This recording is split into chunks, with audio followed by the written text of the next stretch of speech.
ขออนุญาตเริ่มต้นงานสัมมนาอย่างเป็นทางการแล้วก็ต้อนรับทุกท่านครับเข้าสู่งานสัมมนาออนไลน์นะครับเราใช้ชื่องานในวันนี้ครับว่า Investment Opportunities in Singapore and Thailand through DR Linkage นะครับ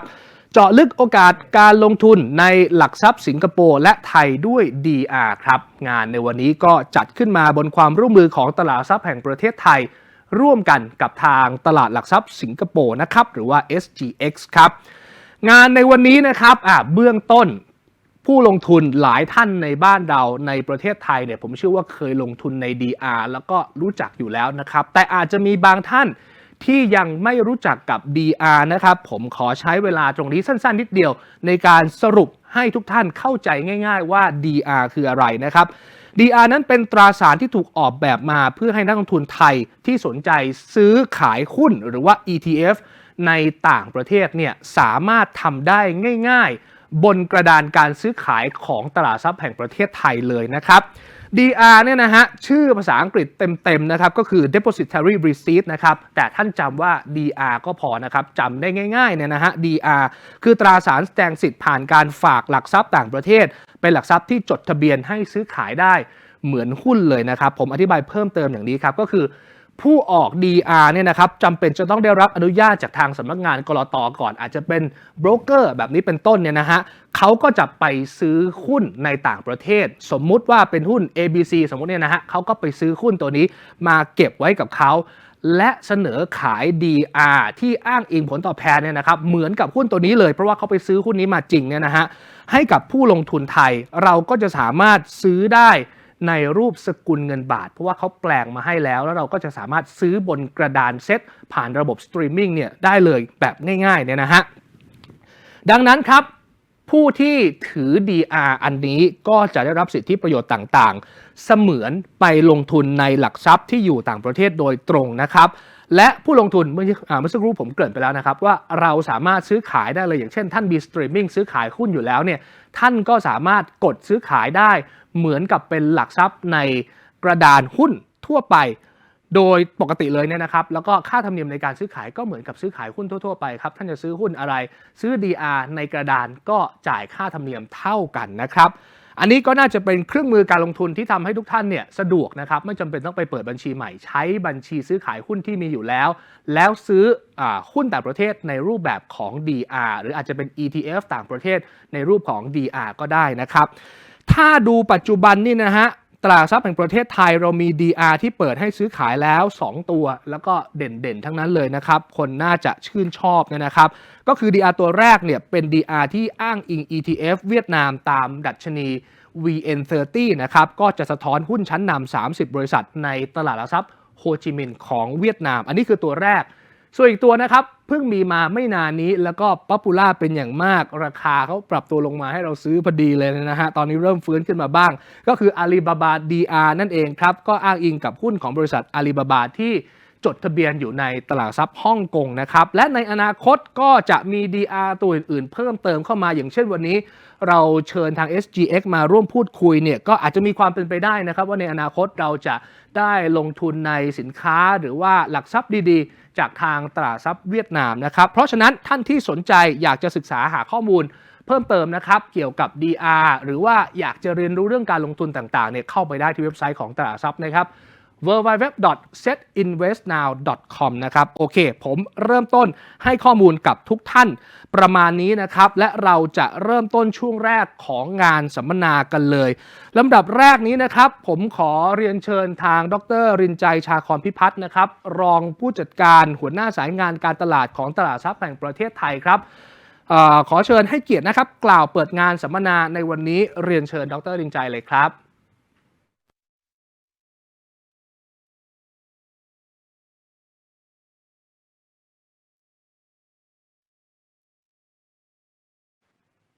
เรียนท่านผู้บริหารตลาดหลักทรัพย์สิงคโปร์หรือ SGX ท่านผู้บริหารบริษัทหลักทรัพย์ท่านวิทยากรผู้ลงทุนและสื่อมวลชนทุกท่าน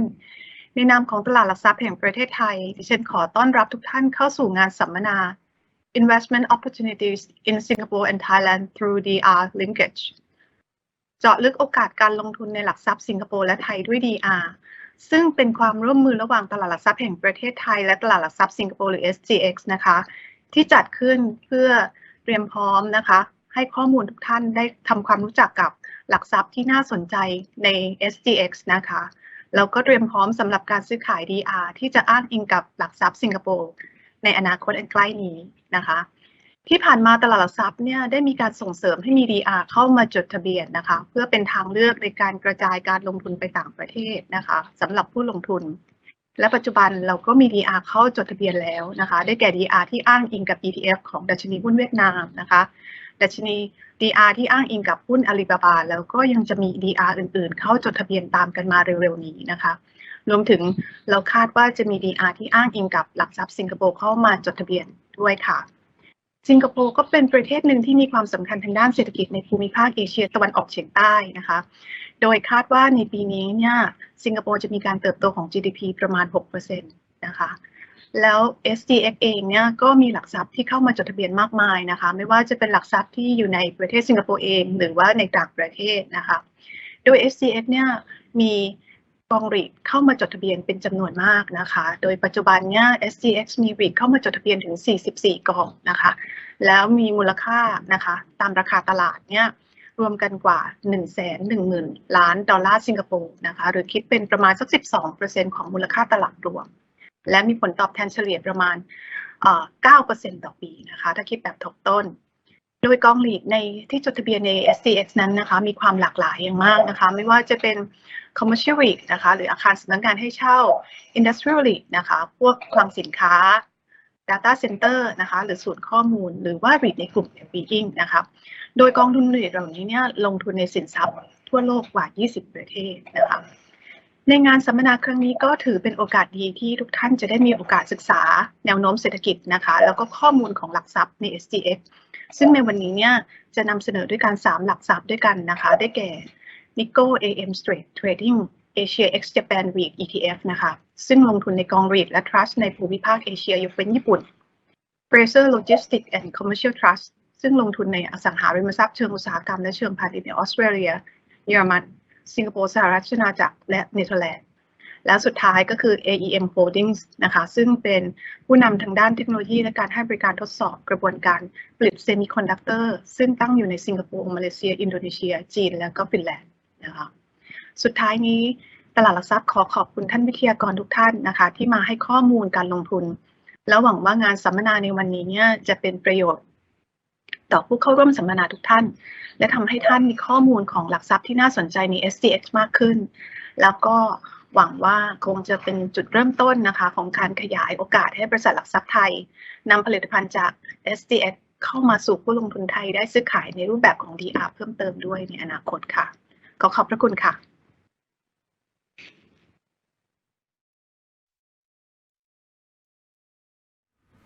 ขอบคุณทางดร.รินใจด้วยเช่นกันนะครับที่กรุณาให้เกียรติกล่าวเปิดงานสัมมนาแล้วก็เล่าถึงที่มาของงานของเราในวันนี้นะครับที่ทางตลาดทรัพย์แห่งประเทศไทยได้จับมือกับทางตลาดทรัพย์สิงคโปร์นะครับเพื่อเปิดโอกาสให้ผู้ลงทุนไทยได้ทำความรู้จักกับตลาดหลักทรัพย์สิงคโปร์แล้วก็หลักทรัพย์ที่น่าสนใจที่ซื้อขายกันอยู่ในตลาดหุ้นสิงคโปร์เนี่ยนะครับเพื่อเตรียมความพร้อมให้กับนักลงทุนบ้านเรานะครับในการเตรียมลงทุนในหลักทรัพย์ของประเทศสิงคโปร์ผ่าน DR ในอนาคตผมย้ำกันอีกครั้งหนึ่งนะครับสำหรับคุณผู้ชมคุณผู้ฟังที่เข้ามาร่วมงานสัมมนาในวันนี้นะครับ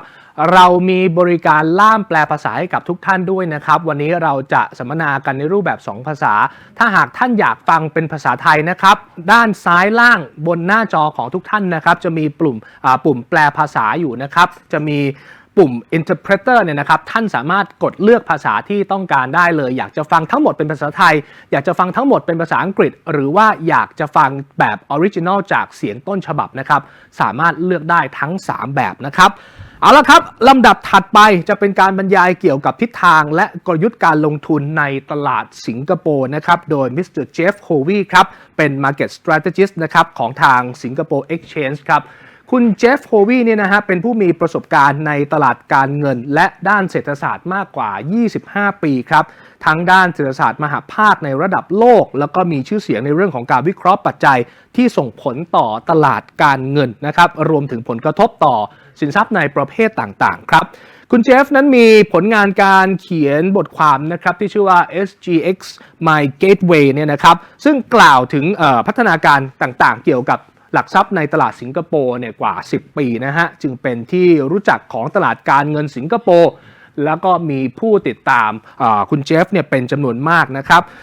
Now may I invite Mr. Jeff Hovies Market Strategist Singapore Exchange นะครับสำหรับการบรรยายในหัวข้อ Investment Trends and Strategy in Singapore Capital Market ขอเรียนเชิญครับ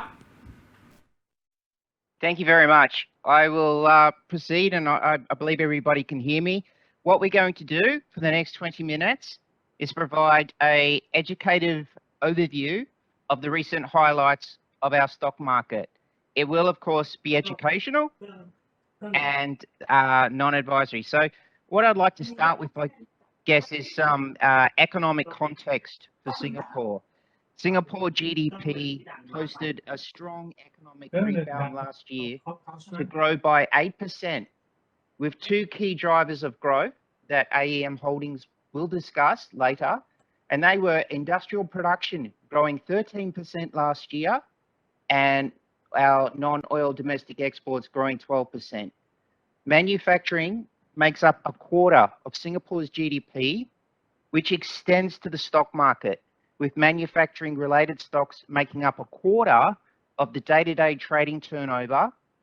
of our daily trading turnover, which is in the vicinity of 1.4 billion Singapore dollars a day, which would be equivalent to around 35 billion Thai baht. The 30 constituents of our benchmark, the Straits Times Index, also referred to as the STI, make up around 60%, close to 60% of our 900 billion Sing dollar combined market capitalisation of all the stocks listed in the exchange. And like the very trade-centred economy that we have in Singapore, close to half of the revenue associated with the STI in its weighted form is generated in countries outside of Singapore, most specifically in Asia Pacific. So what we've seen this year is the STI gain something like 6% in the year to date, ranking among the most defensive indices across Asia Pacific alongside the Jakarta Composite Index, with the bigger FTSE Asia Pacific Index declining 9%. Together, Singapore and Thailand stocks make up close to 50% of the FTSE ASEAN All-Share Index, while ASEAN comprises just 2% of the global stock market, with a very similar impact in the global GDP pie. Singapore's ASEAN neighbours account for almost a quarter of its total trade value. And of all the regional and of all the global stock markets, this impact of index cascading means that Singapore's stock market benchmark, the STI, is most correlated with the FTSE ASEAN All-Share Index. And that correlation is built on economic integration. It's built on institutional portfolio fund flows that track our mutual parent regional indices. So when global stock tracking fund managers decide to go overweight or underweight ASEAN, it will have a similar impact on the stocks across the ASEAN region, including Singapore, Thailand, Indonesia, Malaysia, and so on. So the key overarching drivers, or the big market drivers so far this year, they have had very similar impacts across the regional stock markets. The first of three overarching market drivers in early 2022 have been inflation concerns, which has seen an earlier than previously expected withdrawal of accommodative monetary policies across the globe. The two causes of inflation have been rising energy costs and supply chain constraints. That has seen measured reactions in the global stock market. So energy stocks have been the stronger performers, while the supply chain constraints have caused global investors to question if 2022 could be a potential peak of the current technology cycle and take some money off the table. Now, container shipping market rates, as represented in the bottom right chart, they have not seen much more upside since September, However, the index of container rates does remain more than 6 times the pre-pandemic norm. And the key effect of inflation has also been the higher outlook or the outlook for higher US interest rates and global interest rates. And that has seen banks lead the global stock market for the first 6 weeks of the year, while real estate investment trusts have declined on the outlook for borrowing rates. So the second of the 3 big overarching drivers, the first being inflation, the second being the Ukraine crisis, and since Russian President Vladimir Putin authorized the special military operations in Ukraine on the morning of 24th of Feb, the global stock market has seen heightened volatility with measured reactions across stock sectors. It has seen the oil and gas sector lead global stocks, while the fuel and trade-dependent airlines have been the least performing stocks over the 14 or so trading sessions. With the airlines, hospitality, and food services also weighed in recent sessions on the back of the third overarching driver, the third of the 3, which is the COVID-19 cases, which have seen a pickup in recent days in the daily global cases on that more transmissible Omicron subvariant. So on the back of all this uncertainty from the second driver, the Ukraine crisis, we've seen expectations for US FOMC rate hike last night. Expectations had quickly declined from 50 basis points to 25 basis points. And that had seen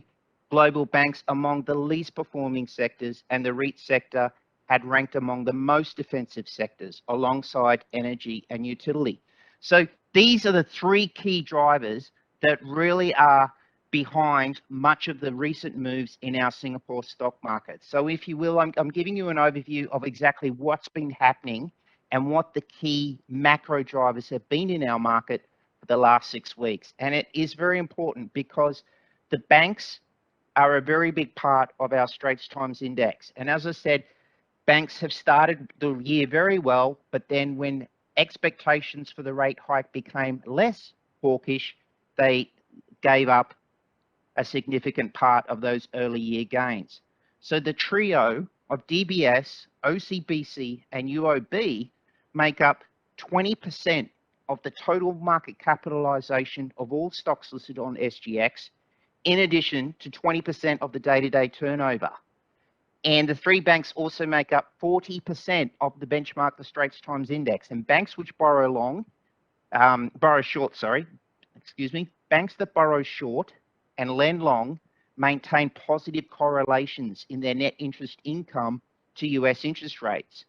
That's Singapore's largest stock by market value is DBS. And the correlation or the impact of US interest rates was reiterated by the management just a few weeks ago. So much so that a 1 basis point move in US rates impacts the net interest income sensitivity of DBS by around $20 million. So a 25 basis point rise can impact the net interest income of DBS by $500 million. Now, of the trio, DBS has the most sensitive net interest income or net interest margins to US interest rates. And as you can see, the combined net interest income of the 3 banks in this bottom chart has, while it peaked back here in September 2019, third quarter,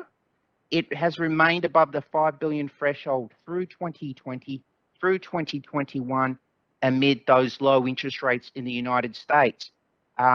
So this net interest income is poised to rise with the positive correlation of net interest income to US interest rates.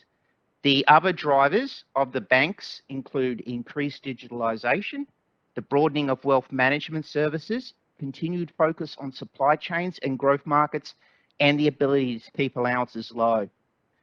The DBS, OCBC, and UOB,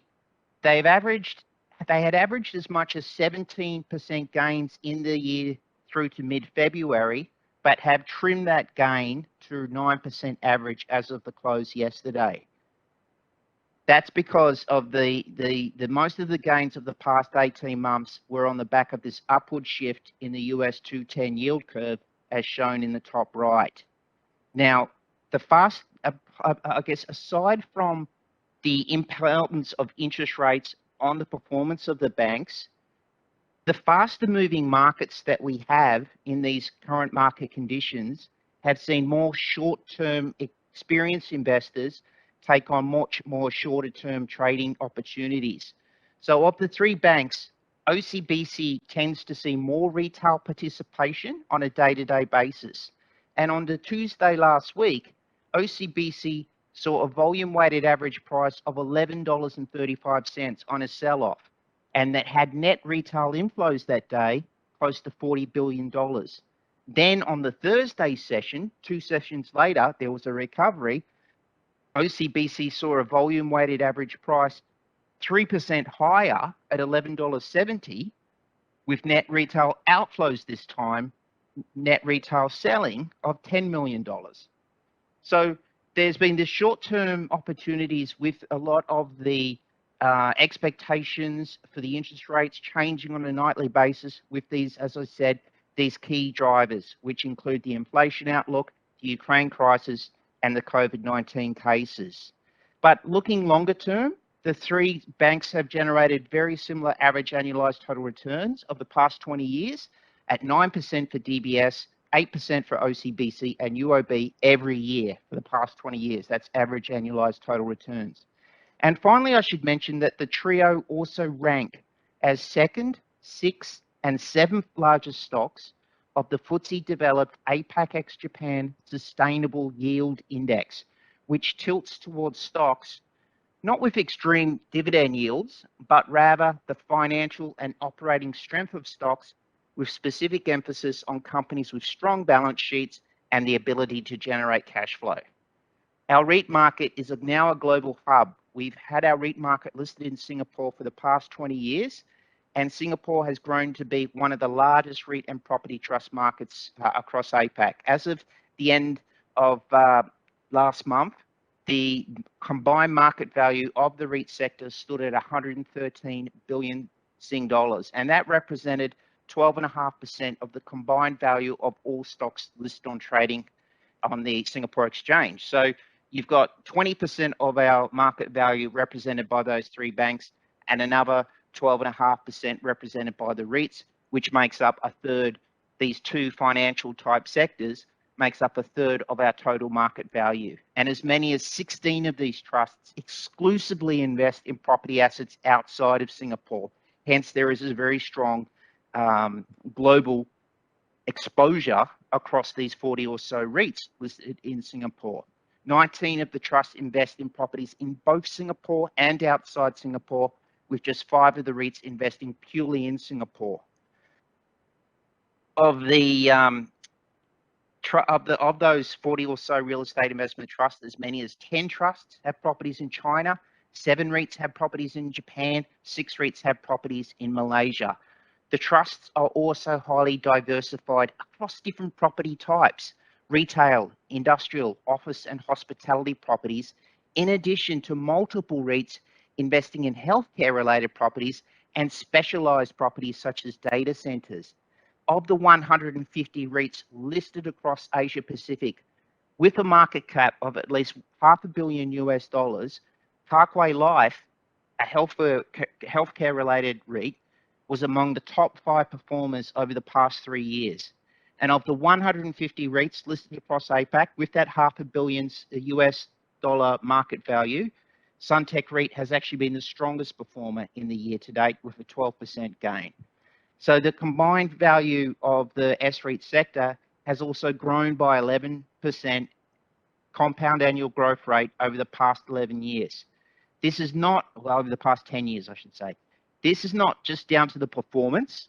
but portfolio growth through acquisitions. And that, among other methods such as debt, can be funded through secondary fundraising such as placements and rights issues. Last year, close to half of the REITs listed on Singapore Exchange announced asset acquisitions valued at more than 12 billion Singapore dollars in total purchase consideration. Now, reopening is a key driver of the retail and the hospitality segments of REITs, while commercial REITs had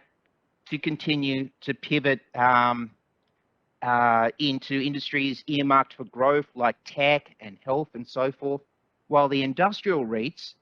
contend with the resilient, very resilient manufacturing and trade drivers across the region. It's interesting that of the past 3 years, Asia Pacific listed industrial REITs averaged 40% total returns amid that resilient manufacturing and trade activity, while the non-industrial REITs averaged a much less 5% total returns. Now, another product I'd like to quickly touch on is the Real Estate Investment Trust. Singapore first listed ETFs close to 21 years ago in May 2001, with these index tracking investment funds listed on the exchange and traded intraday like a stock. That has seen the ETF AUM, or assets under management, climb to $5 billion in August 2019 before doubling to 10 billion Sing dollars 2 years later in August 2021, and is now in the vicinity of 12 to 13 billion dollars. That's combined assets under management of all the ETFs. Singapore does continue to lead the Asia ex-Japan region as the largest REIT exchange traded fund market. The 5 REIT-focused ETFs listed for trading in Singapore, tabled on this chart here on this slide, maintain combined asset under management of close to 800 million Sing dollars. And as shown in this chart, the Nico AM Straits Trading Asia ex-Japan REIT ETF, which is based on the FTSE EPRA NAREIT Asia ex-Japan Net Total Return REIT Index, maintains the highest AUM of the 5 REITs-focused ETFs, in addition to a 75% Singapore focus and a 25% ex-Singapore focus, which includes exposure to Thailand, and more detail on the actual underlying index will be covered, of course, in the next presentation. So quickly onto sector flows, because as I said in the first slide, we have these key drivers that's affected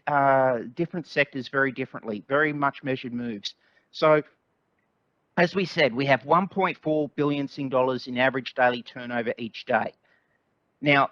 of that 1.4 billion in turnover, Singapore's 100 most traded stocks comprise 95% of the day-to-day turnover and represent 3/4 of the total market capitalization of all stocks listed on the exchange. The 100 stocks represent all 13 key stock sectors. Representation ranges from 32 stocks representing the REIT sector to 1 stock, Sembcorp Industries, representing utilities. As shown in the slide, the energy and the utility sector, in addition to the consumer non-cyclical sector, were the most consistent performers in terms of average price performance over the first 2 months of this year. And this has been a global trend. So as we said, the impact on commodity prices with the inflation, with the Ukraine crisis, and then with the COVID-19 cases each day, we're seeing these very similar effects across global sectors, and we very much follow what these sector developments are in Singapore. In terms of net institutional inflows, as many as 8 sectors have been recipient to inflows in both January and February. Our Singapore Telecommunications booked the highest net institutional inflows of all Singapore-listed stocks so far this year, while gaining 10%. Singapore Telecommunications is pursuing an ongoing strategic reset to develop new growth engines in ICT, that's information and communications technology, as well as digital services, and aims to transform its traditional technology service subsidiary excuse me, into an Asian B2B digital services champion.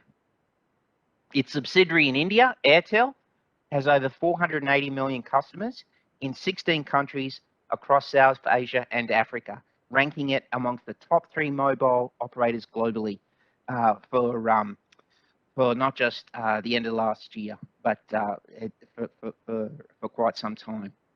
So I'll just quickly touch on to the commodity stocks, because the world's biggest ingredient in the energy mix had continued to build on 2021 gains this year, with the inflation and Ukraine crisis having a significant impact on oil explorers and producers. So OPEC price support, geopolitical tensions, along with the lower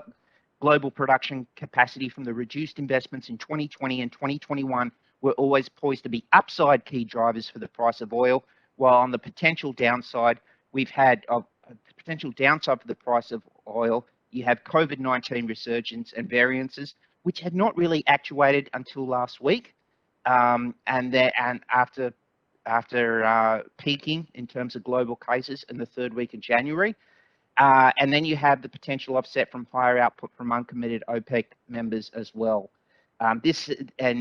has had an impact on our oil and our energy stocks. They are tabled here: Sembcorp Industry, Rex International, Geoenergy Resources, RH Petrogas, Golden Energy. Now, the key to this is to compare the 2022 year-to-date turnover rankings with last year, and you can see there's been a lot more investor participation in this segment of the market with the underlying price increases in those commodities. Coal futures are trading higher, crude palm oil futures are trading higher, and this has really been on the back of these broad macroeconomic challenges that have included the higher energy prices and the supply chain pressures and the COVID-19 resurgence. So there is a lot of depth when it comes to our stock market, and I've tried in this last 20 minutes to give you a quick overview how our traditional strengths in terms of the financials and the REITs are very much affected, and like global stocks, with the outlook for interest rates and global growth. And at the same time, these segments of the market that have become very hot and very much in the spotlight and in the focus of investors, such as the energy commodities, whether it's oil, whether it's softs, whether it's maritime, whether it's the big agri businesses, we have these companies listed here as well. So I guess that the key thing is we have a very diversified market with a lot of regional revenue and asset reach. But I should also mention that Singapore does pride itself on being a very efficient financial hub and very, I guess, competitive, efficient place to also do business. And while there have been enough cues on the market on the macro front, a number of Singapore stocks have also been taking a microeconomic lens to their business and engaging strategic initiatives to either pivot, to transform, restructure, or diversify business segments to improve shareholder value. And that actually includes 5 of the 7 strongest STI stocks in the year to date. Sembcorp Industries transforming its portfolio from brown assets to green assets. Keppel Corporation, Wilmar International, Singtel, and Capital Land Investment have all embarked on significant strategic initiatives over the past couple of years. So I'll conclude here, and thank you very much for your time. We also, well, my job at the exchange is to really help to educate investors to understand our market, and there is so much to it that we would, there might be plenty of questions, and we're always here to answer them. And thank you very much for your time just now.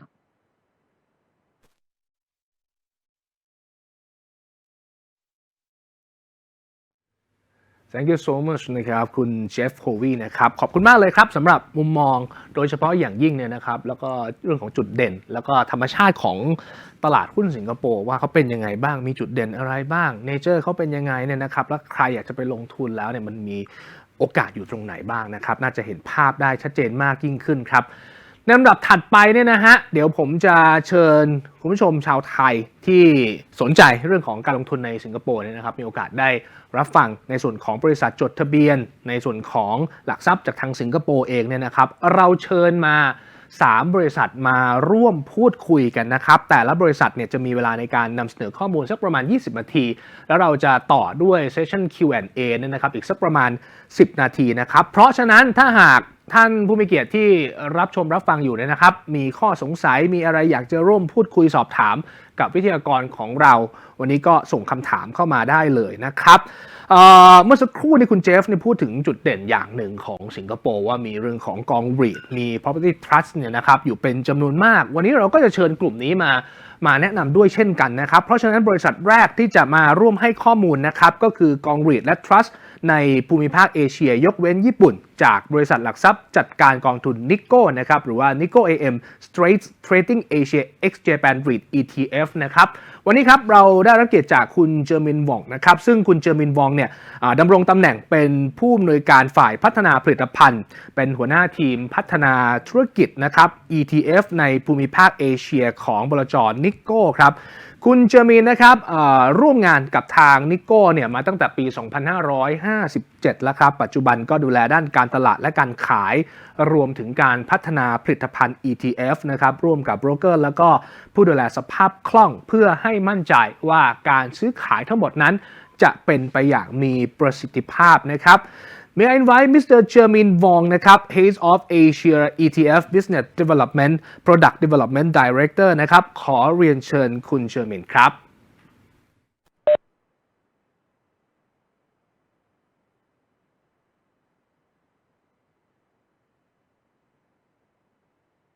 Hi, good afternoon. I hope everyone can see my screen and can hear me well. Please let me know if you cannot. First off, a very big thank you to SGX and SCT for arranging today's session. My name is Jermin Wong, and I am the Head of Asia ETF Business Development at Nico Asset Management. In the earlier presentation, my colleague Jeff had mentioned that Nico Asset Management manages the largest REIT ETF in Singapore in terms of AUM. And today I would like to give everyone a brief overview of the Asia ex-Japan REIT market. Just before I start, a quick introduction to Nico Asset Management. For those of you who are not necessarily familiar with Nico AM, we are one of Asia's largest asset managers. Nico Asset Management has been established since 1959, and we currently have total assets under management of about 270 billion USD, positioning us as one of Asia's largest asset management. Nico AM manage both actively managed unit trusts as well as ETFs. Currently, ETFs form about close to 40% of our AUM, where we have slightly over 100 billion USD of assets under management in our ETFs. This positions us also as one of the largest ETF issuers in Asia, and we are ranked top 10 globally amongst ETF issuers as well. And Nico Asset Management is no stranger to managing ETFs. In fact, we launched the first passive investment fund tracking the TOPIX index in Japan in 1986. We have been managing ETFs in Japan since 2001. So we've got over 20 years of experience, and we have been managing ETFs in Singapore since 2005. This slide here really shows the awards that we have won over the years. We have won many awards, and we are a recognized award-winning ETF manager.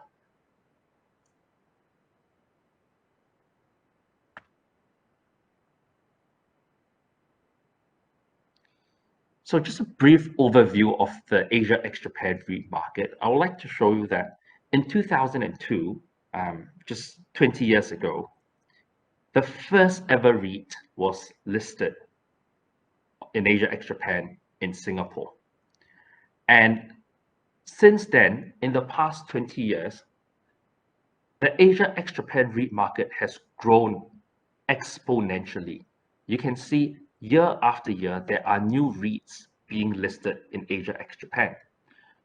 In 2002, there was Singapore, and a few years later, in 2005,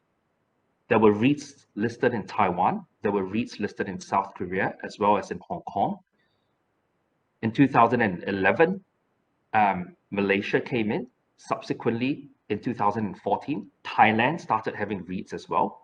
And very recently, in 2019, we saw REITs being listed in India and today in Philippines as well. This is one of the fastest growing asset classes, both in terms of depth and breadth of the kind of REIT offerings.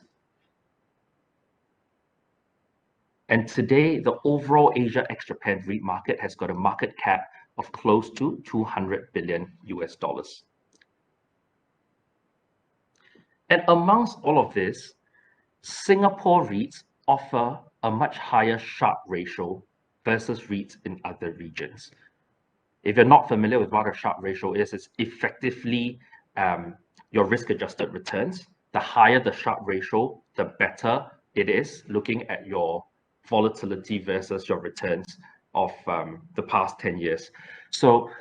the Sharpe ratio of Singapore REITs in general is now standing at 1.58, and you compare it to your peers in Hong Kong, Australia, Japan, US, or even in Europe, you will see that Singapore REITs tend to perform better per unit of risk. And not just that, but dividend yields in Singapore and Hong Kong are very, very comparable to that of the major developed markets. Currently, as of 31st of December 2021, Singapore REITs have got a yield of 4.6% compared to Hong Kong at 5.3%. Australia is slightly higher, Japan at 4%, US at 3%, and UK at 2.5%. So within a global context, Asia ex-Japan REITs has still got a very, very attractive yield today.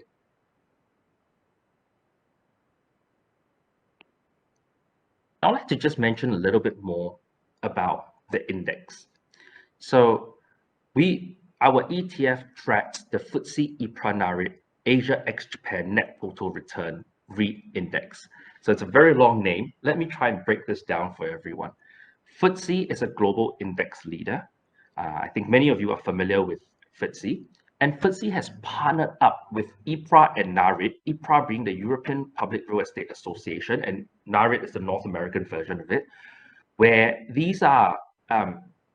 organizations that represent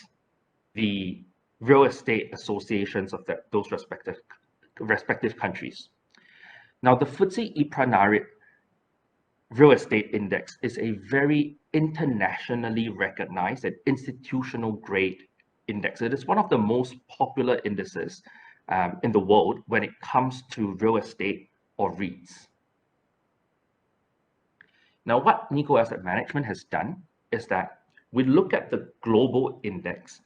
and we carve out the light blue version, which is we look at all of the REITs in the global index that are listed in Asia ex-Japan, and we take that and it becomes the index for the ETF. What this also means is that every single constituent inside the index is a REIT that is listed in Asia, but made it into the FTSE EPRA Nareit Global Real Estate Index. These are REITs that are of high quality. These are REITs that met the market cap and liquidity requirements set out by FTSE and EPRA and Nareit. So these are very high quality REITs, and these are the REITs that forms the index for the ETF. Now, to give everyone a snapshot of how the index constituents currently look like, the index currently has a total of 41 names.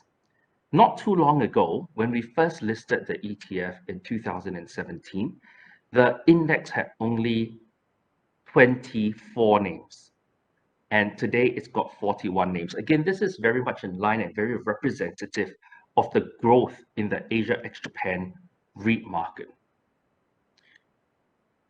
Now, many people have asked, why Asia ex-Japan? Why not just Singapore? Why not just Hong Kong? Why not include Japan? Or why not include Australia? So I think the answer to that is very simple. Japan has got a huge REIT market. So if we include Japan inside the index, what will then happen is that Japan REITs would form a much larger proportion of the index as compared to Asia ex-Japan. And that goes the same as Australia. So Australia has also got a very big REIT market. So we take out Japan and we take out Australia and we create an ETF that tracks an index of Asia ex-Japan REITs. Now, in doing so, the entire APAC is covered. So if you want Japan REITs, there's a Japan REIT ETF out there. If you want Australian REITs, there's an Australian REIT ETF out there. And we cover the rest of Asia ex-Japan, including Singapore, including Hong Kong, Malaysia, Thailand, Philippines, etc. A little bit more about the index characteristics. There are a total of 41 securities in the index today. The total size of the market cap of all the underlying securities is 88.6 billion. So this is quite substantial. As I mentioned earlier, the total market cap of Asia ex-Japan REITs is about 200 billion, of which 88 billion of that are constituents within our index. This index has also performed fairly well. The past 3-year annualized returns is 5.53%, with a Sharpe ratio of 0.32.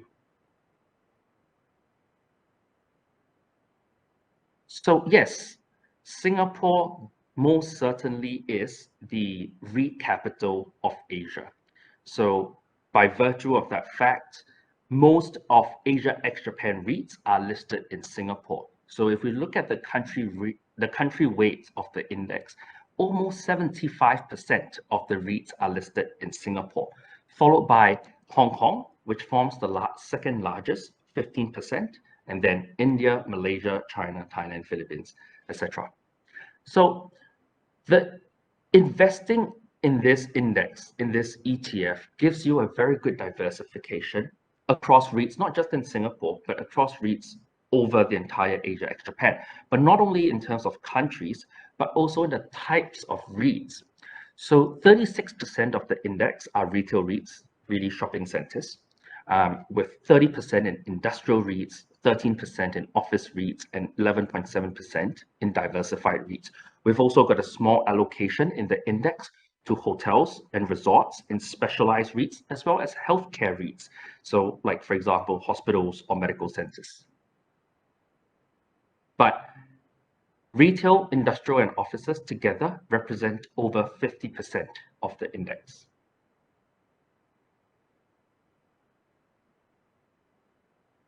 Last but not least, I would just like to share with everyone a bit about the performance of the index. So the 3 months returns for the index has been 1.81%, 1 year 2.68%, 3 years it's 5.53% annualized, and since inception, which is March 2017, we saw 7% in total return. So if you had invested back then in March 2017, you would have seen a compounded annualized returns of about 7%.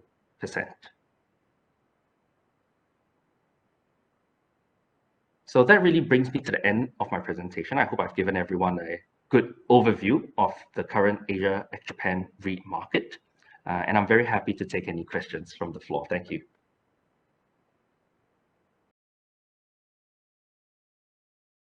We start with this question. Since Singapore REITs make up close to 75% of the Asia ex-Japan REIT index, what would be the benefits for investors to consider the Asia ex-Japan REIT over a pure Singapore REIT index? This is the first question. Right. I think it's not that Singapore is better than Asia ex-Japan or Asia ex-Japan is better than Singapore. I think, Singapore REITs is a subset of Asia ex-Japan and it forms a very large proportion of it. So at the end of the day, it is really, to me, about diversification. While S-REITs are great, I think there is also a lot of credit to or potential opportunities to invest in REITs that are listed outside of Singapore, invest in REITs that are listed in Thailand or Malaysia or India, Philippines, where the yield tends to be slightly higher. Most definitely, there will be other considerations such as foreign currency risk, where you're exposed to a different currency. You'll definitely be exposed to some form of geopolitical risk, emerging markets risk of that local market. But definitely, I think the exposure for diversification is important. Such markets offer better long-term opportunities, as well as arguably a better yield. Yeah. And another question is, what is the outlook on Asia ex-Japan REITs given the current economic climate? For example, rising interest rate environment or inflationary pressures? Oh, I think that's a very good question. Thank you. Let me perhaps split this into three parts. So we all know that, interest rates are likely going to rise in the near future. Firstly, many people think that rising interest rates are not good for REITs. That's actually not necessarily the case. So if you do a study, a correlation study of REITs, what you will realize is that REITs are a lot more correlated to equities rather than to fixed income. And we all know if interest rates goes up, bond prices will be affected. However, REITs follow the equities markets a lot more than the bond markets. So we did a study of all the times where interest rates increased by more than 100 basis points over the last 15 years. And then in those scenarios, took a look at what happened to prices of REITs during those periods. And out of 7 instances in the past 15 years, there was only one time where prices of REITs fell during those periods of increasing interest rates. And that one time, it was largely because equities markets went down. So again, reinforcing my point that REITs are a lot more correlated to equities rather than to bonds. And part of this reason is perhaps could be because of the way interest rates affect REITs. Many of the REITs within our portfolio or within the index has got a large proportion of fixed rate debt, which means, they own these underlying property, they borrow money from the banks. So obviously, if interest rates goes up, the cost of interest would be higher. But a lot of these loans or these debts are actually already on a fixed rate. In fact, out of the entire index, close to 70% of all outstanding debt by the REITs are fixed rates, which also means that an increase in interest rates may not necessarily affect the prices of REITs as badly as most people think. And lastly, you mentioned inflation as well. As for when it comes to inflation, I think one of the first things that happens during in an inflationary environment is the rise in prices of a property. We have seen that both for residential, for offices, etc. So while an increase in, a hike of interest rates may potentially affect the prices of REITs, inflation could actually be quite beneficial to the REITs, both in terms of capital appreciation, as well as in terms of rental income in the longer run. So we don't see the current climate as being very negative for REITs. In fact, we view it to be quite positive. And in the medium to long term, we are actually very, very bullish on Asia ex-Japan REITs at the moment. Okay, it's very clear and very useful. So thank you so much, Mr. Jermaine Wong. We very appreciate for your participation today. Thank you again. Thank you. ขอบคุณมากนะครับคุณเชอร์เมนนะครับจากทางนิโก้นะครับทางคุณเชอร์เมนเป็น Head of Asia ETF Business Development Product Development Director นะครับให้เกียรติมาร่วมพูดคุยกับเราในช่วงแรกนะครับก็ย้ำกันอีกครั้งถ้ามีคำถามอะไรก็ฝากเอาไว้ได้นะครับเดี๋ยวเราไปกันต่อนะครับที่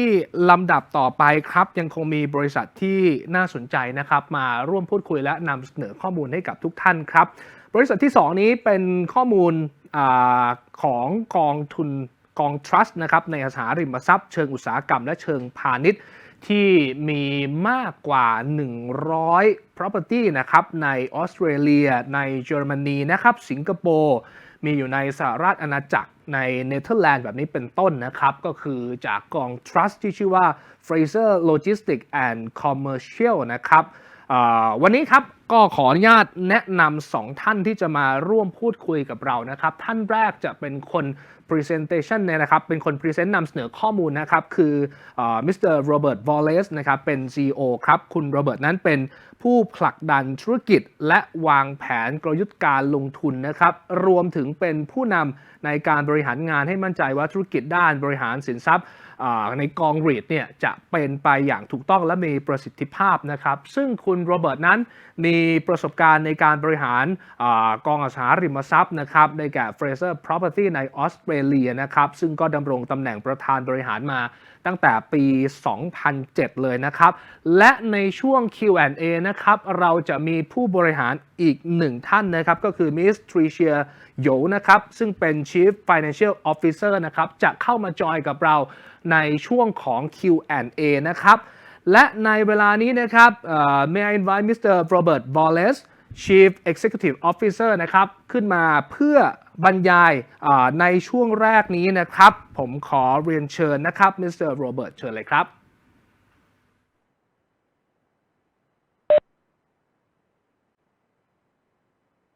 Hi everyone, and thank you for the opportunity to talk about Fraser's Logistics and Commercial Trust. What we will do is we'll just go through a presentation of FLCT. Really, we'll just give you the first quarter business update, and then we'll open it up to questions and answers. So this presentation will be undertaken by both myself as well as Tricia Yeo, our Chief Financial Officer. So without further ado, if we could go on to the presentation, thank you.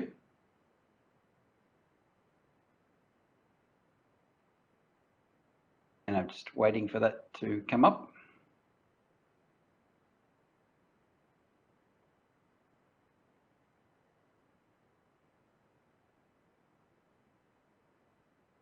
Seems like we're having a bit of an issue there.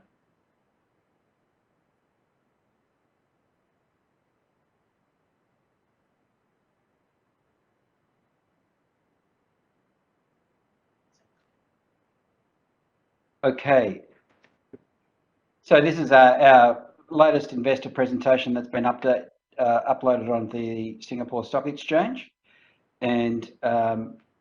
if we are just to go through onto the next slide.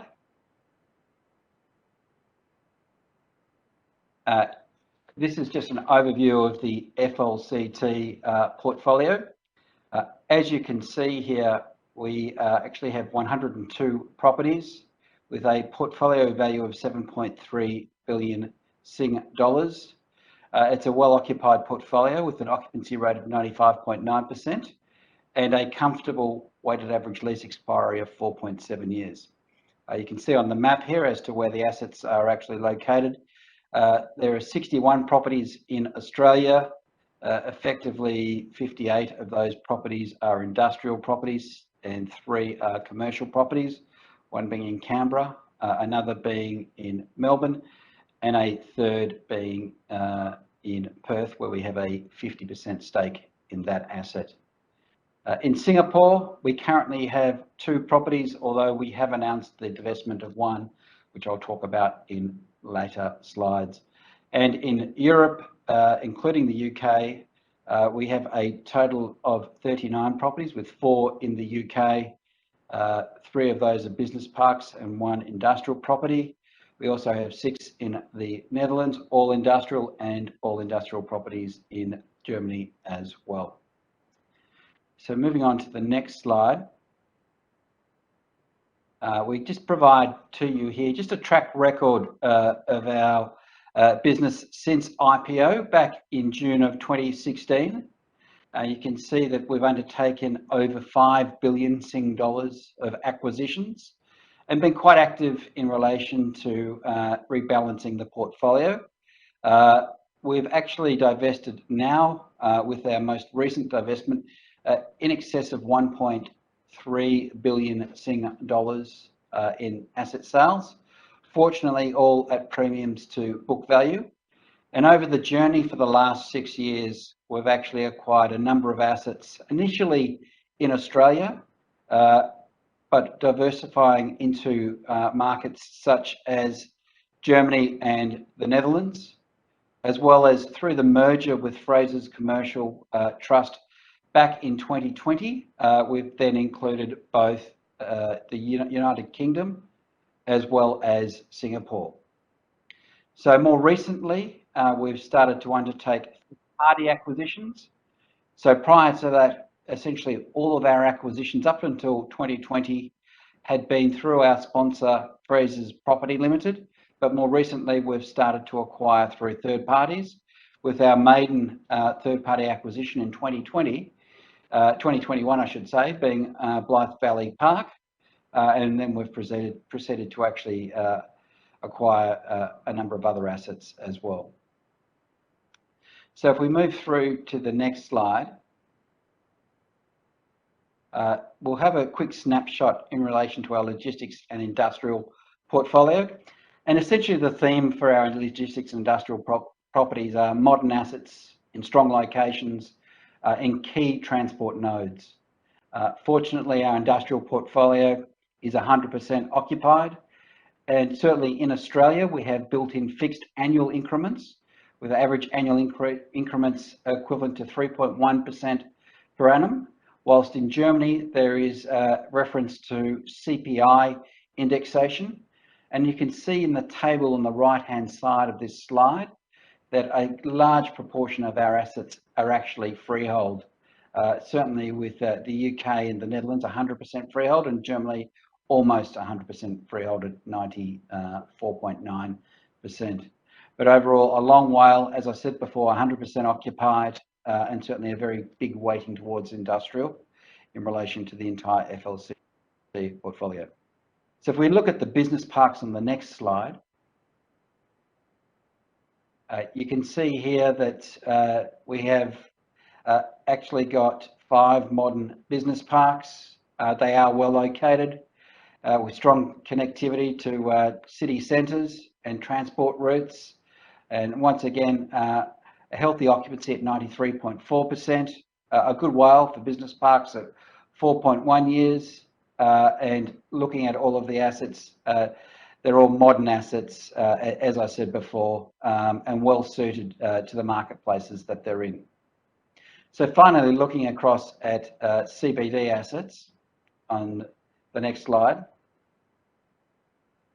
With the CBD assets, we actually have 3 CBD assets at present. However, we are actually going to have announced the divestment of 1 CBD asset. It's City Fringe, Singapore. And that asset is due to close its sale on the 31st of March 2022, so at the end of this month. Our other CBD assets, one is in a prime location at 357 Collins Street in Melbourne, and the other one is a 50% stake in Central Park in Perth, which is actually Perth's largest office building. So looking across at the portfolio, the portfolio's financials, I'll hand over to Tricia Yeo, who is our CFO, just to talk through that slide.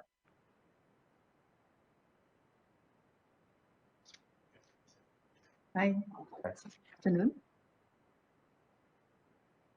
Okay, so Tricia. Hi. Hi, good afternoon all. Hopefully you can see and hear me now. So on this slide, it's showing up, I hope. Maybe I'll just go through the slide, just the statistics without the slide on screen. So in terms of our aggregate leverage, we are currently at we are as at 31st December 2021 at 34.3%. So this is still quite a conservative aggregate leverage level. In terms of our cost of borrowings, it also has been stable and relatively low at 1.6%. So this is computed on a trailing 12 months basis, this 1.6% cost of borrowings. In terms of our weighted average debt tenor, we are standing at 3.1 years as at 31st December 2021. And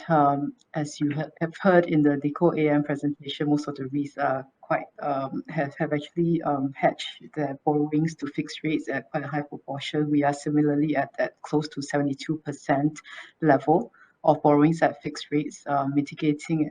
the impact of rates increase. In terms of our interest coverage ratio, we are at 8.4 times, again, a very comfortable and healthy level. In terms of our debt headroom, this is the debt headroom relative to the MAS aggregate leverage limit of 50%. So we actually have a 2.3 billion debt headroom before we hit the MAS gearing limit. In terms of we are also rated by Standard & Poor's.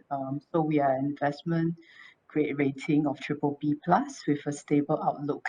In terms of our debt maturity profile, you can see also that the amount of debt that we have coming due this year and next year is very manageable. And Rob actually in the previous slide went through that we are in the process of completion of the disposal of cross-street exchange, and when those proceeds comes in, part of it will help to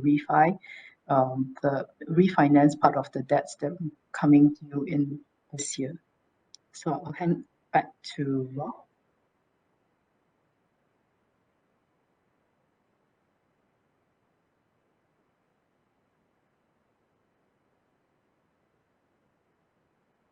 Maybe the host can bring back the slides as well.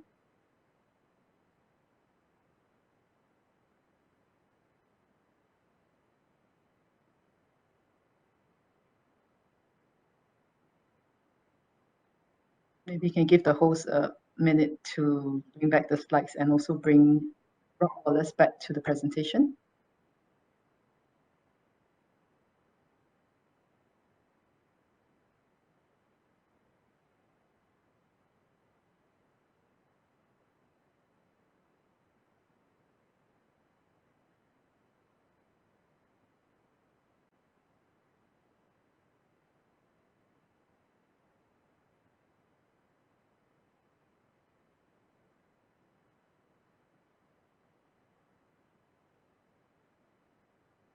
So the audience have just went through the slide, so I think we can go to the next slide, and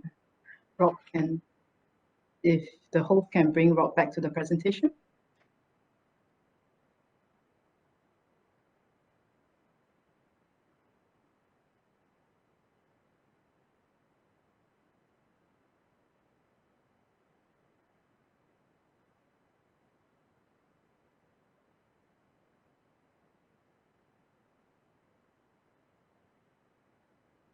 I think Rob Wallace is muted. If the host can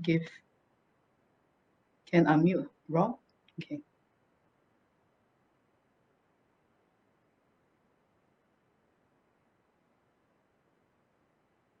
Hello, and thanks everyone. Sorry for the technical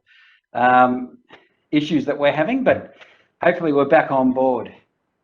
So looking at some of the operational highlights for the first quarter of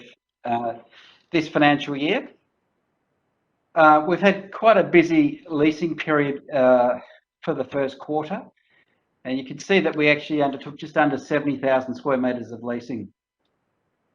with our industrial portfolio.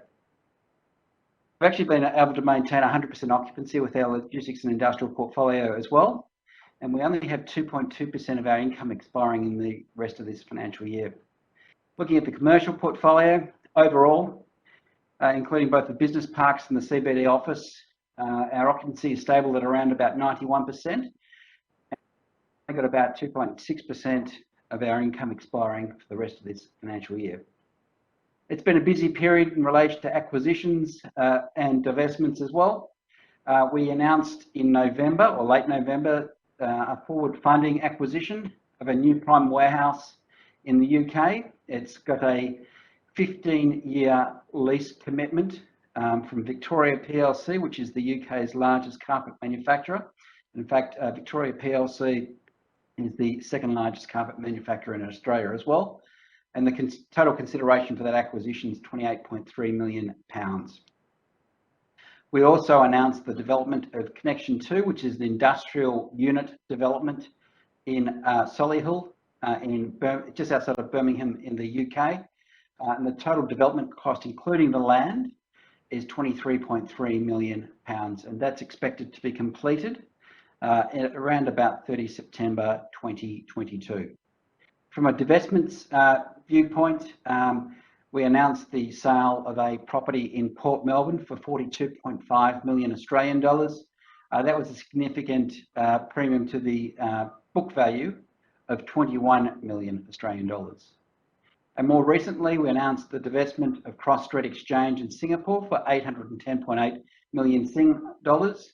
Once again, a significant premium of 28.3% to a book value of 632 million Sing dollars as well. So we go on to the next slide, please, moderator. We thought it would be useful to you just to show you what the portfolio would look like post the divestment and divestment of Cross Street Exchange. And you can see here that post divestment, the weighting in the portfolio is quite significant to logistics and industrial, about 2/3 of the portfolio. Business parks increases slightly to 23.7%, but CBD commercial reduces to just under 10% as well. And certainly the divestment of Cross Street Exchange helps a number of key metrics. You can see that the overall occupancy of the portfolio increases to about 96.9%. The WALE increases slightly to 4.8 years. The proportion of freehold assets for the entire portfolio will increase to 75.4%, and our leverage significantly decreases to just under 30%. So on to the next slide, please. And I am very conscious of time, so we'll just go through the slides briefly. You can see here from a proportional weighting for our lease expiry profile, it's quite manageable. Not 1 year represents more than 17.4% of gross income. And in fact, for the rest of this next financial year to 30 September 22, we only have 6 industrial leases expiring in that period and 38 smaller commercial leases. That translates to about 4.8% of our gross revenue. So really quite manageable in the period. And once again, onto the next slide, just looking at the portfolio from another angle. This is the top 10 tenant base. The top 10 tenants represent less than 24% of our total income, total gross income. And in fact, there's good diversification across the portfolio from a tenancy viewpoint with no single tenant dependency. Looking at the top 10 tenants in a little bit more detail, our largest tenant is the Commonwealth of Australia. They are at the Caroline Chisholm Centre in Canberra. That's followed by Google Asia Pacific at Alexandra Technopark, next to the building that I'm in at Alexandra Point here. And then comes our first industrial occupier, which is Hermes Germany, which is a large third-party logistics provider in Europe. And they occupy 4 modern cross-dock last hour facilities in Germany, all quite modern facilities. So if we move on to the next slide, it just has a look at really the tenant base and the sectors that they're in. And you can see here under the yellow bars that there is a good concentration of tenants to the logistics and industrial sector. And in fact, they represent about 54.7% of gross income. And about 82% of our income is linked to either government type tenants, core and resilient industries, as well as attractive new economy sectors as well. On to the next slide, you can see here we talk about our ESG credentials. Really, we are quite a green REIT in FLCT. We are targeting net carbon zero status by 2030. We've had a long-standing sustainability strategy. In fact, it's been in place since 2017, and we have specific goals and targets to measure our sustainability performance. We've certainly got a number of external accolades and recognition. From a global real estate sustainability benchmark viewpoint, we have a 5-star rating. And in fact, we are ranked number 2 in Asia Pacific for diversified office/industrial. We have the highest Green Star performance rated industrial portfolio in Australia. We have BREEAM excellent, very good assets both at Farnborough Business Park and Maxis Business Park in the UK. very high neighbours ratings at our CBD commercial and business park properties in Australia. And we've certainly been able to use our green credentials from a financing viewpoint. We have a sustainable finance framework, which we established in July of last year. 54% of our borrowings are sustainability linked. And in fact, we had our maiden sustainability note issuance in July of 21, and we actually raised 150 million Sing dollars through that process. So moving forward to the next slide. This really is a summary, I suppose, of our strategy. It hasn't really changed over the last few years, but it's really to use our competitive advantages to deliver stable distributions and achieve long-term sustainable DPU growth. The reasons we see for investing into FLCT include our track record for value accretive acquisitions. As I said earlier in the deck, we've got over 5 billion Sing dollars of accretive acquisitions. From a portfolio rebalancing viewpoint, we've certainly sold, whilst it says 500 million Sing there, now as a result of the impending sale of Cross Street Exchange, that will be in excess of 1.3 billion Sing dollars. And we have a green portfolio, as I said, as well. Just looking at those competitive advantages I spoke to, we've got one of the largest S-REITs in Singapore, with a portfolio value of 7.3 billion Sing dollars across a diversified logistics and commercial portfolio.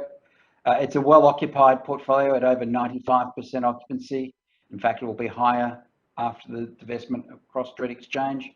And we've got a long WALE of 4.7 years. Once again, looking at our gearing, as I said before, it will be actually below 30% after the divestment of Cross Street Exchange. And we've got a good track record, as I spoke to as well, in relation to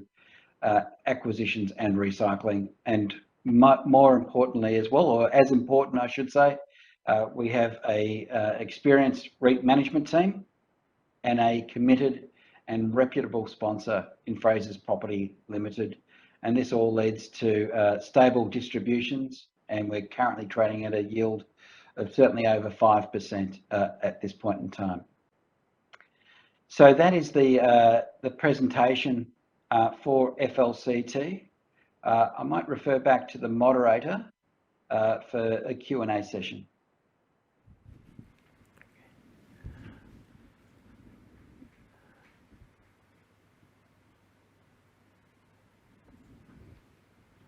Okay, now we are going through a Q&A session, and we are staying with Mr. Robert Wallace and Ms. Tricia Yo.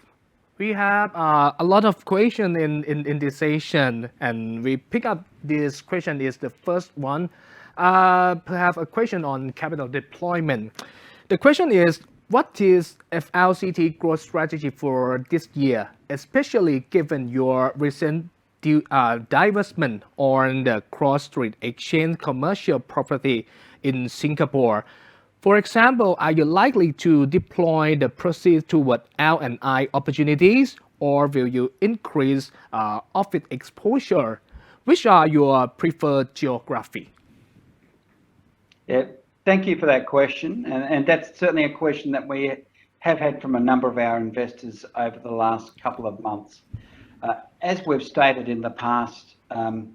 we are looking to trend towards a greater weighting of logistics and industrial properties, certainly supported by what I would call business park and suburban office space. So that is our preference by way of acquisition growth.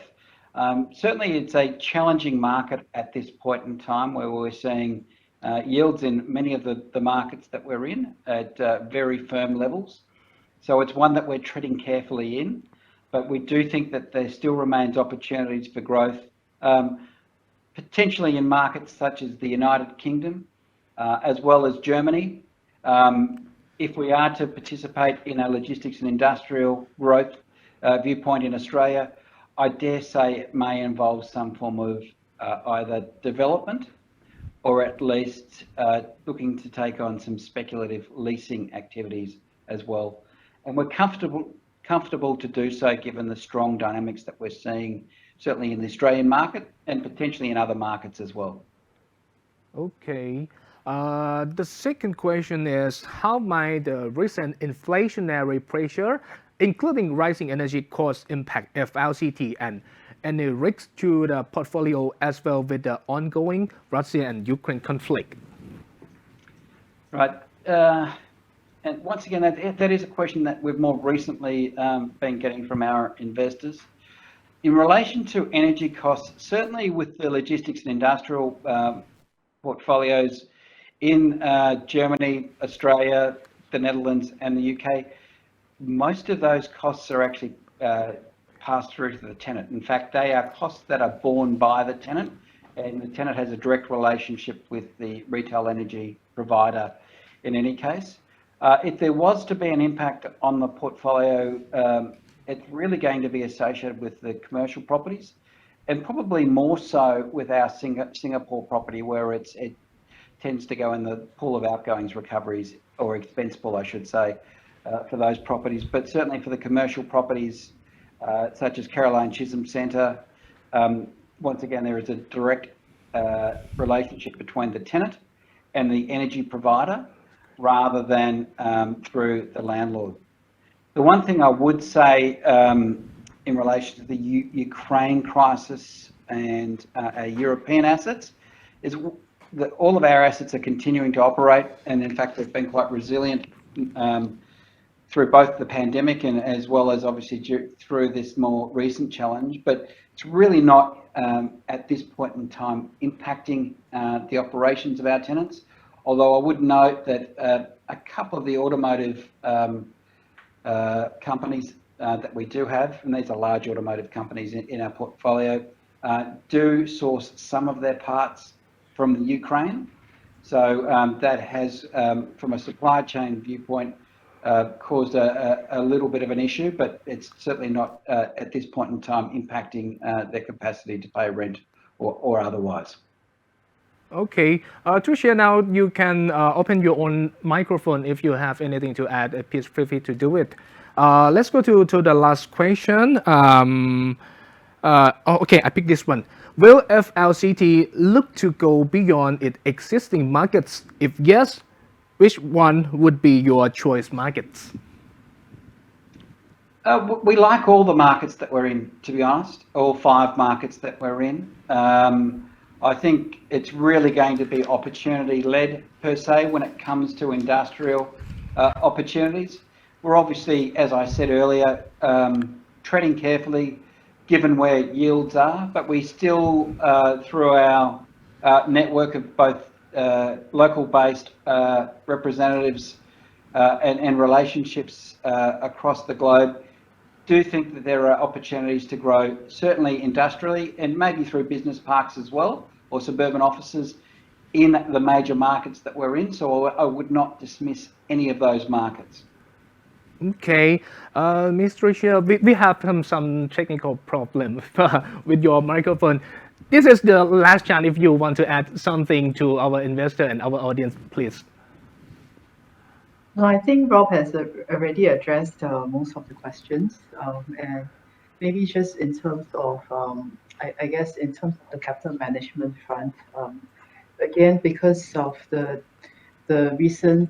disposal of cross-strait exchange, which we are in the midst of completion, I think Rob already mentioned overall that we are in a good financial position,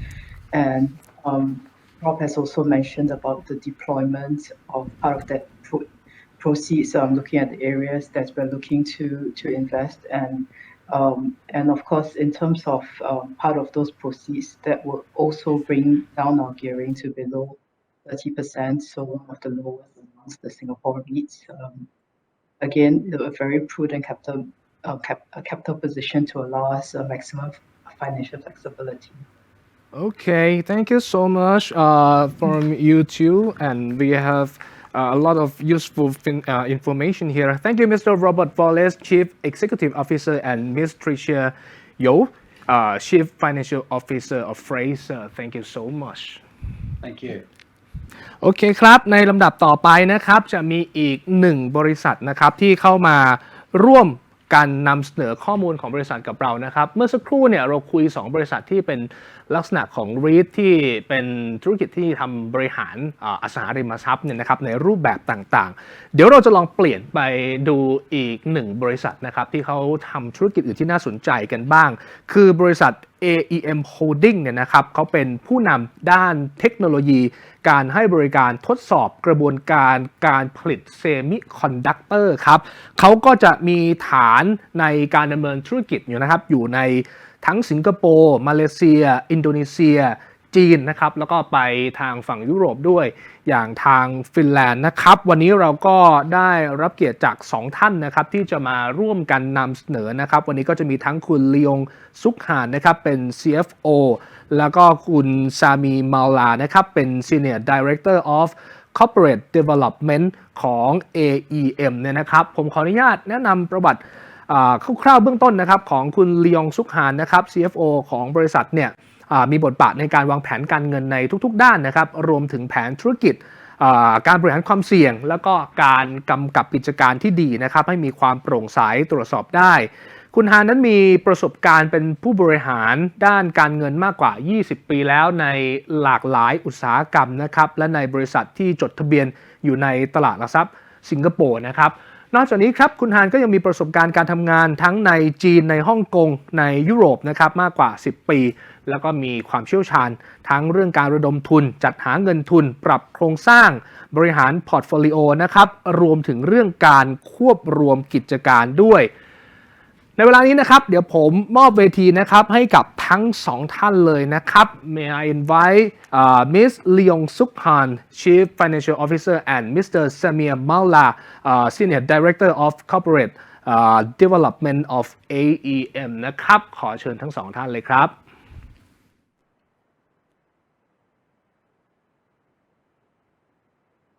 Hi, thank you everybody. Thank you for the introduction. We're so delighted and happy to be able to present at this very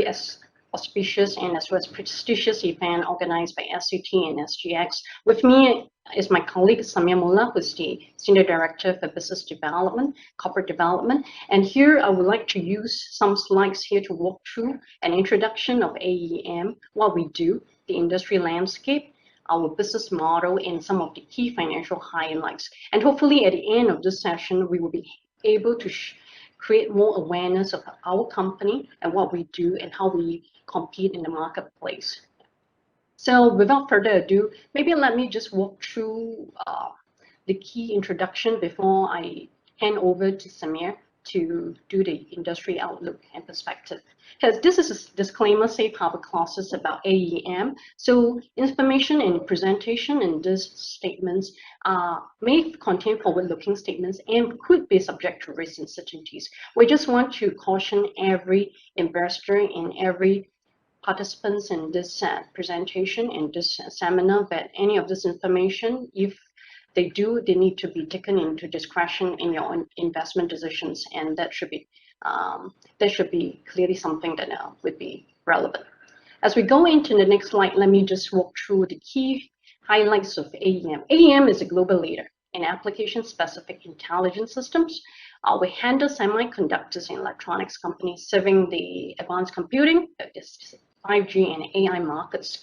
We have footprints that are global and with manufacturing facilities in Singapore, Malaysia, Vietnam, Indonesia, and Finland.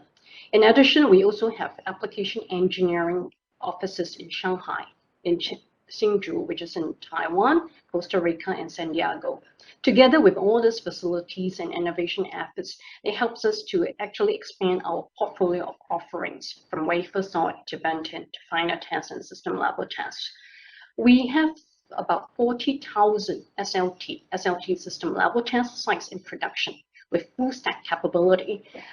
into integrated semiconductor test needs to be addressed. We're listed on Singapore Stock Exchange, about 1.3 billion in Sing dollars equivalent with 2 stock ticker. One is denominated in Sing dollars and one is a US dollar stock ticker, which will allow foreign investors, especially who wants to trade in US dollars, to be able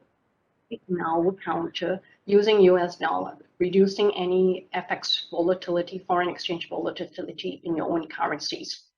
As we look into our projections, and as well as where we have historically performed, between a 6-year period, 2016 to 2021, we have growth at a CAGR of 52%. In 2021, we registered a 565 million, or this is Sing dollars equivalent in revenue, and a PBT of 111 million. We have also given the market, the street guidance for FY 2022 at 670 to 720 million dollars. And we have also won various awards, accolades as well, where we are voted as the 200 best company under $1 billion. $1 billion as in a US dollar $1 billion across 2 periods of time, 2019 and 2020. Yeah. We have right now. I'll pass the floor to Samir, who will give us an industry outlook and AEM perspective, and then I will take on the financials at a later stage before we have questions and answers. Thank you, and I'll pass this on to Samir. Thank you, Han. I appreciate that. So let me take a minute to kind of walk everybody through the overall industry overview and AEM's outlook. So starting off, really, as Han mentioned, AEM addresses the semiconductor test market. A lot of changes have happened in the semiconductor test market and overall semiconductor manufacturing. I mean, what we're seeing today is some significant industry innovations that are really challenging the industry's ability to provide an assurance of quality at the lowest cost possible. Some of these innovations that we're seeing is really an increased complexity in terms of the devices, where we're marrying software and hardware together to get some application-specific type solutions. We're seeing advanced packaging coming about. You hear a lot in the news about the new process nodes. You might have heard the terms 10 nanometer, 7 nanometer, 5 nanometer, now even 3 nanometer. But really the advances are now on the packaging side, the assembly side of devices. And it allows a change of a paradigm shift, if you will, in terms of manufacturing these devices and how you test them. No longer are you just putting a simple monolithic, one big semiconductor device together. You're taking many different chiplets, tiles, IP blocks, and marrying them together in one chip. And so these different tiles can be produced at economically optimal process nodes. We're also seeing some significant thermal challenges in the devices, where we have many of these different IP blocks heating up and cooling at different rates and requiring specific thermal solutions for that. And then, as I mentioned previously, we have real application specificity driving an increased number of variants. So, before you used to have Intel or AMD coming out with processors and giving you a 5-year roadmap in terms of these are the processors that I'm coming out with, and now you're apologies. It looks like my camera did not work. Let's try it again. Let's see. Okay, looks like it's working. Apologies for that. But yeah, so as I was saying, now we have devices. If you look at the iPhone, for example, you have an iPhone processor coming out, several times a year. iPhone processor comes out once a year. You've got the M1, and how many M1 processors has Apple released in just the past year? And this is kind of what we're seeing is devices created specifically for a specific application. With the challenges that are faced that I kind of outlined, really the way testing has been done traditionally through wafer sort, burn-in, final test, and system level, wafer sort, burn-in, and final test is no longer going to work. With this traditional paradigm, what we see is a lot of test escapes happening nowadays. Test escape is where it goes through final tests. It looks like everything's working, gets to the end customer, and it fails. And this is where the introduction of system level test has to happen. And where our paradigm of how we do system level tests allows a complete reset in the cost of test per transistor. So if you look at the chart below, we basically, have a decreasing cost in terms of the manufacturing of silicon.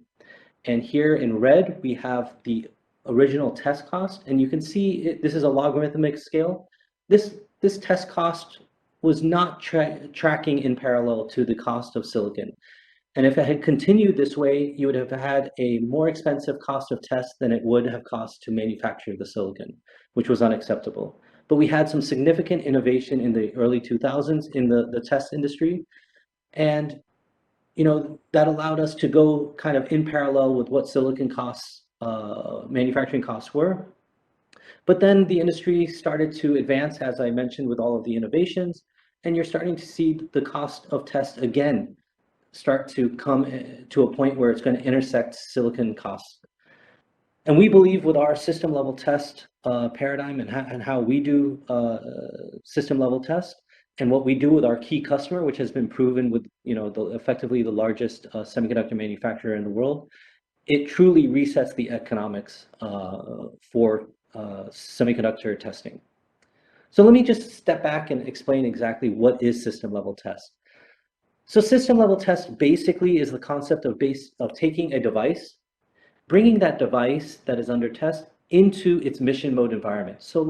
for this example, let's call this a graphics processor. This graphics processor will then be brought into a graphics card,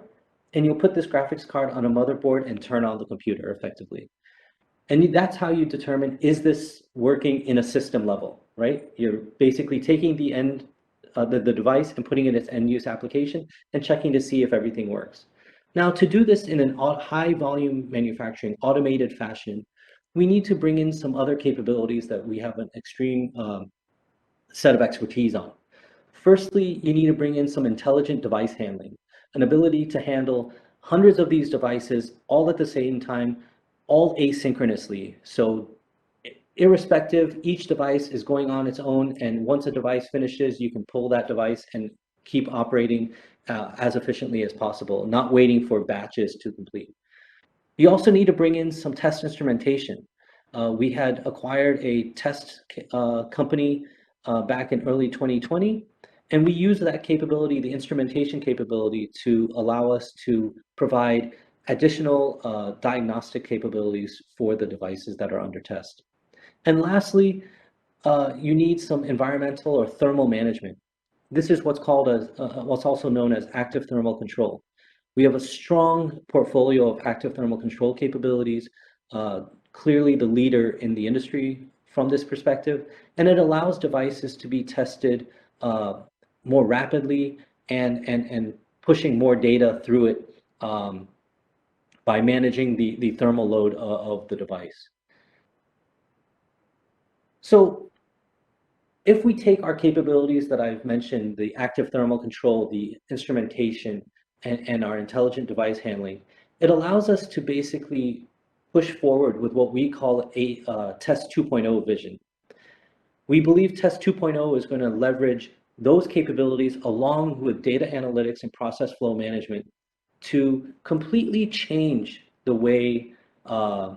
test is done in the back end, and really, more importantly, reset the test curve of cost of test curve rather across back-end tests. And thus, we believe, and what we've seen with our key customer, is it really changes the overall capital investment in terms of where those investment dollars are placed from an insertion perspective. So let me touch a bit upon our approach. We have a very modular approach. We believe system level test is extremely custom. As I mentioned, semiconductor devices coming out today are very application specific. And as such, you need your test solution to be application specific or specific to that device. We're able to do this in an extremely cost-effective manner because of our modular approach to this. We basically build everything off of what we call a test cell. It is one of these drawer-like systems. It has the ability to handle anywhere from 1 to, call it, 32, 64 devices all in parallel in one of these. You also have the ability to bring in some instrumentation capabilities in there, as well as the active thermal control. And what's most important is I can take this single cell and I can put it in a lab environment. So when the engineers are doing their bring up of the device, they're able to leverage our instrumentation and our tools to characterize their device and get the necessary data. And because they're using our tools and this single building block, they can take many of these building blocks and stack them up and put it into what's called pre-production verification stage. And no longer are they required to do a correlation step, which is a correlation of data from the lab environment to a pre-production verification environment, saving a significant amount of time. Likewise, when they go from pre-production verification to high volume manufacturing, they're able to, again, bypass the correlation step because they're using the single cell as its building block and stacking many of these columns together with some, again, intelligent automation in between to manage the devices going in and out of the system. We're able to develop our modular approach by using what we call our core technology pillars. In addition to technology capabilities, we feel in this day and age, delivery capabilities are just as important. We're seeing this where you have supply chain constraints around the world, oftentimes seeing lead times of beyond 52 weeks. And so if we have the ability to deliver our solutions more rapidly, it allows our customers to get to market more quickly and realize revenue from their devices that they've designed in market for a longer period of time. So our core technology capabilities are obtained through both internal R&D as well as through our extensive M&A program that we've had in place since 2017. You can look at our technology capabilities in three main areas. We have our automation or handling capabilities, both on the package parts as well as on the wafer. We have consumables. We run a razor blade model, which basically is where we have the handlers, the equipment being our razor, and our consumables here being our razor blade. And finally, we have our tester capabilities. As I mentioned, we had acquired a tester company in 2020, and we also acquired a high-speed link tester. This is fiber optics and Ethernet testers.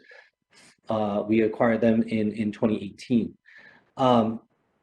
And these testers can be married into our handlers and provide the complete solution for the end customer. Moving on, if we look at 2022 and beyond, we're continuing to expand our footprint around the world. As Han mentioned, we have application support in Shanghai, Hsinchu, Malaysia, San Jose, San Diego, Korea, and we do manufacturing in Malaysia, Vietnam, Korea, and Indonesia, with smaller manufacturing facilities elsewhere around the world. We also have engaged in joint development efforts with OSATs for creating application-specific test solutions, bringing the various technology pillars and capabilities that I mentioned previously, bringing them to bear on the test solutions or test needs that our OSAT customers or other customers may have. And lastly, we've mentioned we're engaged and having deep technical conversations with leading semiconductor manufacturers across a variety of focus areas, automotive, high-performance computing, memory, mobility, etc. All of this is leading to us creating FY 2022 guidance of 670 million to 720 million. And really, we're seeing 18 to 27% growth versus 2021. With that, I'll hand it back to Han to walk us through the financials. Han? Thank you, Samir. I'll walk through the financials here. We've released our full year financials for 2021, and you'll find it on our website. And over here, you'll see where we have performed over a multi-period of 6 years. So we have grown over time of a CAGR, compounded annual growth rate of 52%. We have delivered 566 million, and we expect to grow to between 670 to 720 million. Over this period of time, these are one of the best recording years that we have achieved. We have given the guidance of 670 to 720, and this is going to be where we expect our sales to be based on the current development and the current business and market outlook. From a PBT perspective, a margin perspective, we are in the 20% range, taking into account all the M&As that we have acquired over time. And as Samir has mentioned, we've acquired over the period of time 7 M&As, and we've invested in various companies that can add synergies to where we believe we can improve and increase our panel and capability and technology span. We're going to the next slide here. From a revenue and as well as the total assets perspective. So here we'll see that in terms of the bottom line, the profit after tax will deliver 92%, and this being some of the best recording year, excluding what we have delivered in 2020. Our total assets here, 711 million. This is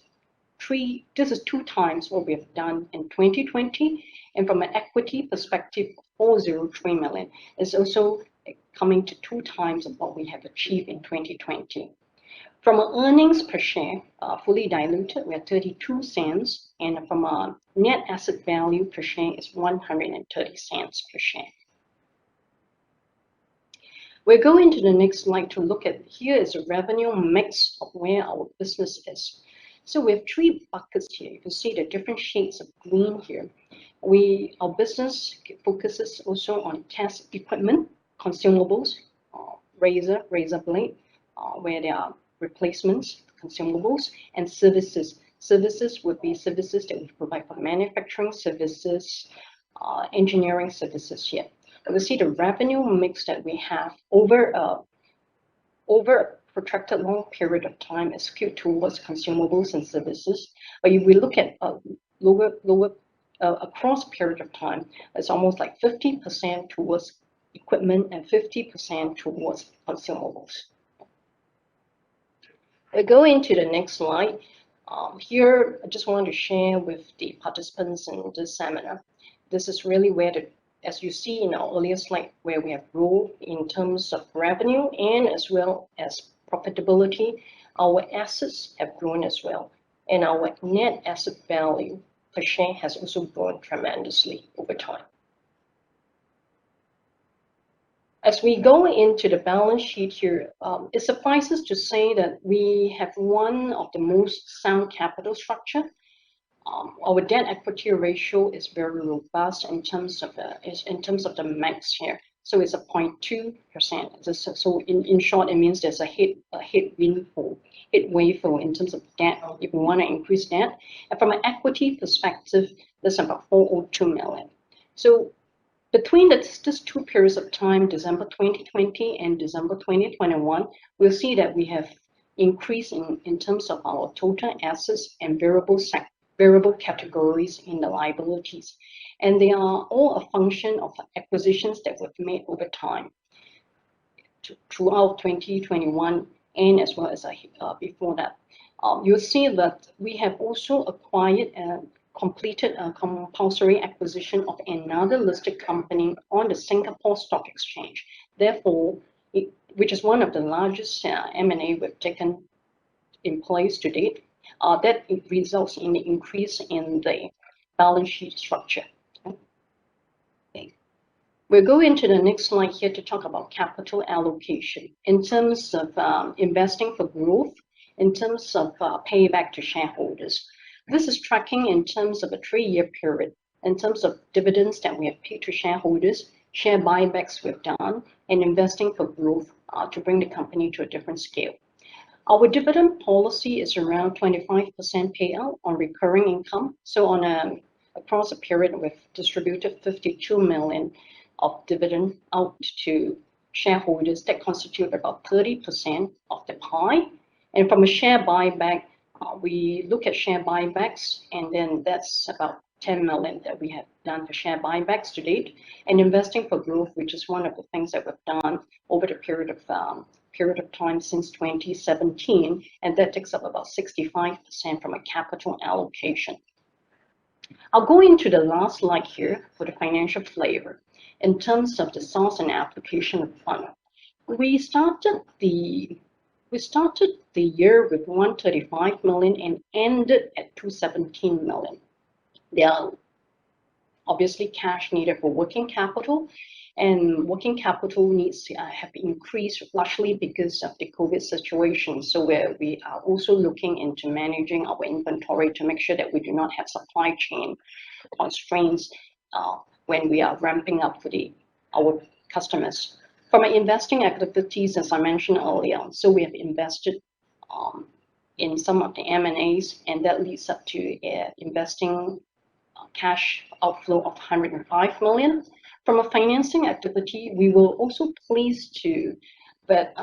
Temasek, which is a sovereign fund in Singapore, has placed shares with it in terms of the share placement of 103 million with us. So Temasek right now is the biggest shareholder with AEM. And that 103 million is actually the contribution from them from the proceeds from our issuance of shares. So in summary, financing activities, the contributions coming in from a cash application is 133 million. That translating into how we ended the cash with 217 million here. Thank you, everybody. And I will now have this back to the host for any Q&As that we can take and address. Okay, thank you, Ms. Leong Suk Han and Mr. Samir Mola. I'm here with some interesting questions from our audience. Let's start with this one. What is the current revenue concentration from your key customer? Well, I think for any one of the investors who have looked at us, they would know that one of our key customers is actually a major IDM here, and that concentration is very high definitely above the 70% range. Yeah. Yeah. And this question, our audience do some homework. What was the cause of the slowdown in quarterly revenue in first to third quarter for last year? Yeah, I think we look at our business, as we said, we are always in semiconductor space. So there is a seasonality or the cyclicality, I think, to use that word. So we don't measure our sales proactively by quarters, but we see how we grow year on year. And I believe the slides that we have shown earlier on shows that we grow year on year, whether it's from a revenue or PBT perspective. So I like to probably direct that attention towards how we grow from a longer term perspective than actually looking at it from a quarter to quarter perspective. So, but looking at where that changes in terms of the quarter changes. So it will be a function of our customers' demand coming in as orders for us, and that would also be a function of how they react with their customers here. And so if there are some, when we see it like last year, when we see that the customers have a certain ramp, and as we have also articulated to our shareholders, we see that ramp happening in the second half of the year. So which is where we see that cyclicality coming into the second half of the year, which ramps up the revenue and as well as the contributions from the group. Okay, I think today is very good opportunity for Thai investor to know a lot of good company from Singapore market, and thank you so much again, Ms. Leong Suk Han, Chief Financial Officer, and Mr. Samir Maula, Senior Director of Corporate Development of AEM. Thank you so much again. Thank you very much for having us. ขอบคุณนะครับแล้วก็ขอบคุณทุกท่านด้วยนะครับที่วันนี้มาร่วมงานกันในงานสัมมนานะครับที่เราจัดขึ้นมาโดยทางตลาดทรัพย์แห่งประเทศไทยเนี่ยได้ร่วมมือกับทางตลาดทรัพย์สิงคโปร์นะครับ วันนี้เราได้เห็นภาพเบื้องต้นไปแล้วว่าตลาดทรัพย์สิงคโปร์นั้นเขามีความน่าสนใจอย่างไรบ้างบริษัทส่วนหนึ่งนะครับผมต้องบอกว่าเป็นส่วนหนึ่งเท่านั้นเราเชิญมา3บริษัทเพื่อให้เราได้ลองทดสอบได้ลองทำความรู้จักกันก่อนนะครับยังมีบริษัทที่น่าสนใจในตลาดทรัพย์สิงคโปร์อยู่อีกมากนะครับและในอนาคตคนไทยเราอาจจะสามารถเข้าไปลงทุนในบริษัทสัญชาติสิงคโปร์ได้ง่ายมากยิ่งขึ้นนะครับถ้ามีการจัดทำขึ้นมาเป็น DR หรือว่า Depository Receipt แล้วนะครับผมย้ำอีกครั้งหนึ่งนะครับว่าเราจะอัปโหลดคลิปวิดีโอของงานสัมมนาในวันนี้แล้วก็จะส่งลิงก์ไปยังอีเมลที่ท่านได้ลงทะเบียนเอาไว้นะครับเพื่อให้ท่านสามารถรับชมย้อนหลังได้แล้วก็สามารถดาวน์โหลดไฟล์presentation นะครับของวิทยากรท่านต่างๆในวันนี้ได้ต่อไปนะครับและในนามของผู้จัดงานนะครับผมเฉลิมพรตันติการจนากุลและทีมงานทุกคนนะครับขอบพระคุณทุกท่านเป็นอย่างมากที่มาร่วมงานกันในวันนี้นะครับพบกันใหม่โอกาสหน้าวันนี้ขอบคุณและสวัสดีครับ